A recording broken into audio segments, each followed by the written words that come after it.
kaze mu kiganiro amazi y'ubuzima mutegurirwa kandi mugashikirizwa n'ishirahamwe Transodre Burundi n'inshuti zaryo. Ikiganiro c'abana kirimo inyigisho ngirakamaro mu byo kumenya Imana. Uhagarikiye ikiganiro Seve Nibona, umuhinga w'ivyuma Mishere na Mubano.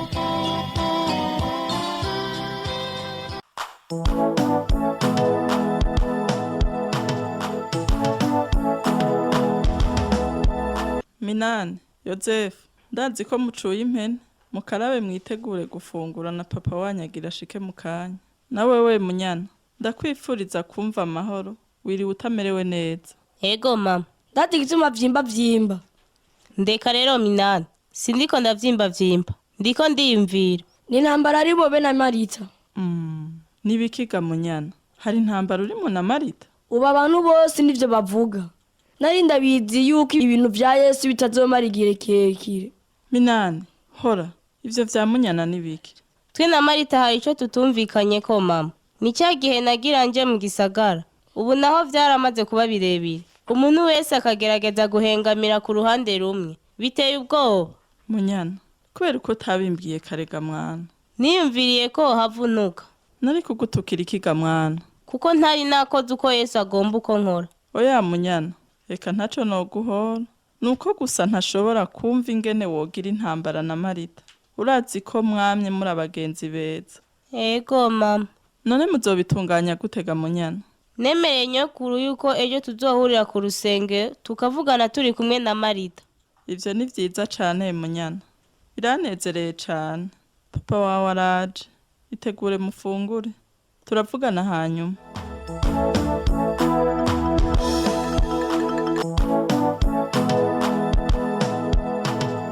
Kaze Marita, kaze munyana.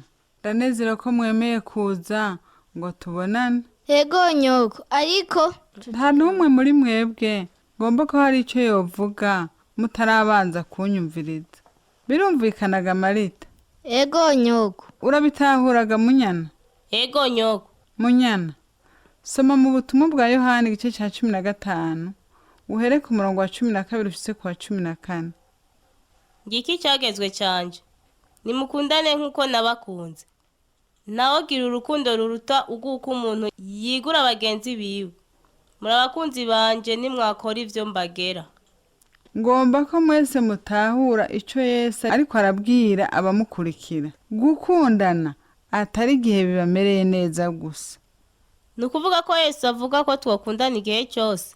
Umurongo wa 14 utubwira yuko twokwitwa abakunzi biwe ari uko dukoze ivyo atugera.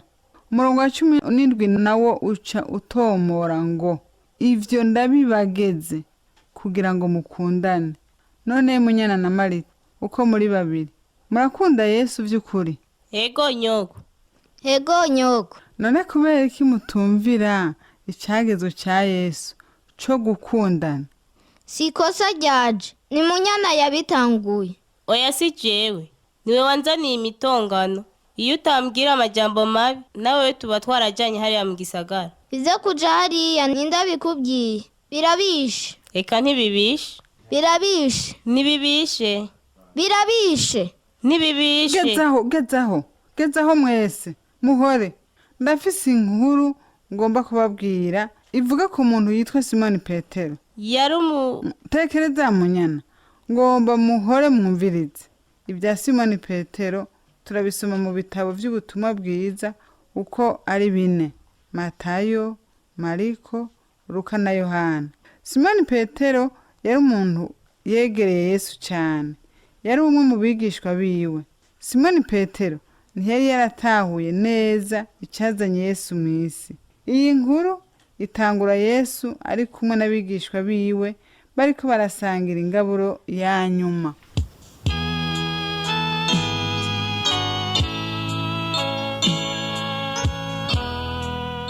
Ndazi ko bitaza kuborohera kubitahura, ariko nagira ndababwire yuko inyuma y'igihe gito mwese muhava munta mugahunga. Yesu, je ndabikwemereye. Jewe sinzokwigera ndaguta n'abandi bose boguta. Petero, reka ndakubwira. Iri joro nyene imbere yuko inkoko ibika kabiri wowe uzoba umaze kunyihakana gatatu. atari jewe yesu sinzokwigera ndakwihakana naho vyoba binsaba kugupfira. Oya natwe Yesu turabigishwa bawe ntituzoguheba.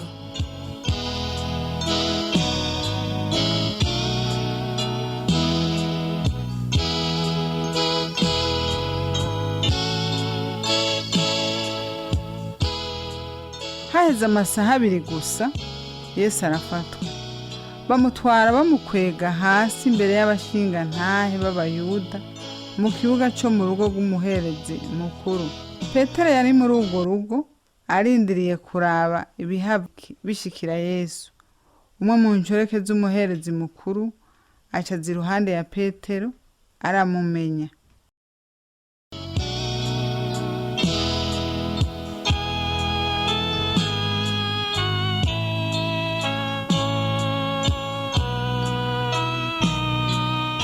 Nari maze kukubona wari kumwe na Yesu Munyanazareti. Uri umwe bita Simoni Petero. Iko nitwa Simoni Petero. Mugivyo uriko uravuga ntavyonzi. Niyumvira ko wanyitiranije n'uwundi muntu. Urazi neza yuko ivyo uriko uravuga ari ivyo. None sinakubonye mu kanya hajya mu kibuga. Ndazi neza yuko uri umwe mu bakurikira Yesu. Yemwe mwese hano hari umwe mu bakurikira Yesu. Nakubwiye yuko ivyo atari ivyo. Ntaco dusangiye na Yesu. Ushobora guhenda ijya nshoreke ngabo jewe ntushobora kumpenda. Uyu Yesu yaje ava Galilaya, nawe we ndabona yuko ari uva. Kubera iki utavyemera? Ndaraye yuko ivyo mvuga ari ukuri. Imana impane asanga ndiko ndabesha. Uwo Yesu uvuga ntawe nzi.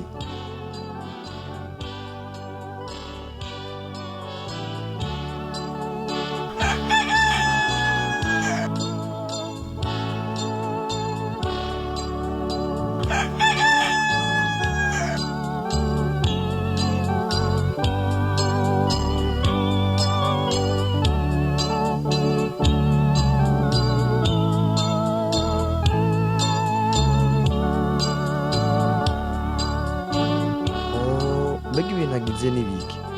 Ibi nivyo Yesu yavuze ko bihava bishika. Kubera iki ntumvirije? Yari umugenzi wanje none namutaye. Yaragize nabi cane. Ndavyumva Marita. None yari kuba umwigishwa wa Yesu gute atagomvye kumviriza ivyo Yesu yamubwiye? Ndanezerewe ko ntigeze mera nka Simoni Petero. Kandi ndagomba ko ntokwigera mera nka Simoni Petero. Ndanezere kumva ayo majambo. Mumbwire rero bakobwa, mwiyumvira iki ku bantu banse kumvira ivyagezwe vy'Imana? Bameze nka Petero. Niko bameze kubera batumvirije ivyo Yesu avuga. Marita, Munyana, ngomba ko musoma muri Yohana igice ca 15 umurongo wa 12 ushitse kwa 14. Dusomere rimwe. Ego mwese hamwe. Giki cagezwe canje nimukundane nkuko nabakunze. Nawogira urukundo rurutugu k'umuntu yigura abakunzi biwe. Murabakunzi banje nimwakora ivyo mbagera. None batagomvye kumvira ico Imana ivuga baca baba nka Petero. Niko biri. Umurongo wa 14 uvuga yuko tudashobora kuba abakunzi ba Yesu tutemera gukora ivyo atugera. Kumbure nico catumye Petero yicuza inyifato yagize. Niko nibaza. Umurongo wa nyuma ngomba ko muraba ni muri Yohana igice ca 15 umurongo wa 17 uvuga ngo ivyo ndabibageze kugira ngo mukundane. Ubwo rero tutumviye iki ni cagezwe ca Yesu. Aho toba tubaye nka Petero. Ivyo nivyo. Nubonaga Munyana nta rukundo dufitaniye. Ivyo tugira binyuranye nico cagezwe. Nitwaye tukwiye kuba mu ntambara z'ubusa. Uko siko abagenzi baba bakwiye kwigenza. Ivyo uvuga nivyo Marita. Tumaze igihe tugwana intambara z'ubusa. Nitwumviye ijwi rya Yesu. Urambabarira. Sinumva igituma ntayibwa bibone.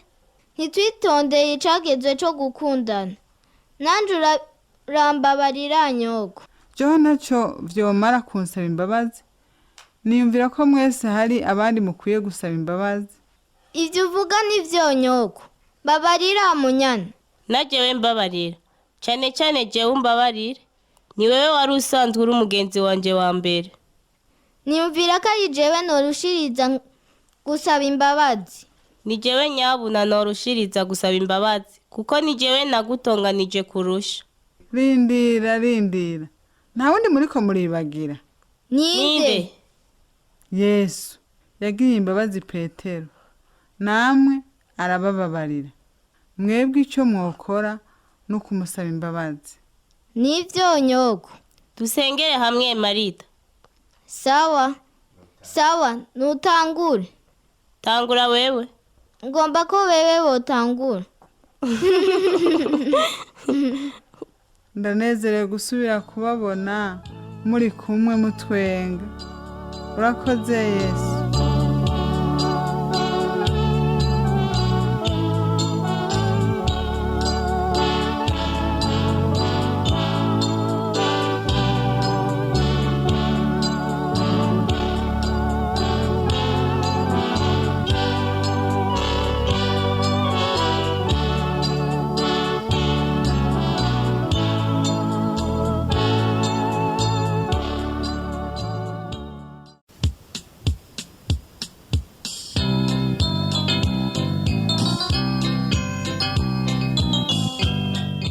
Ico kiganiro amazi y'ubuzima mwagishikirijwe n'ishirahamwe Transworld Radio Burundi n'inshuti zaryo.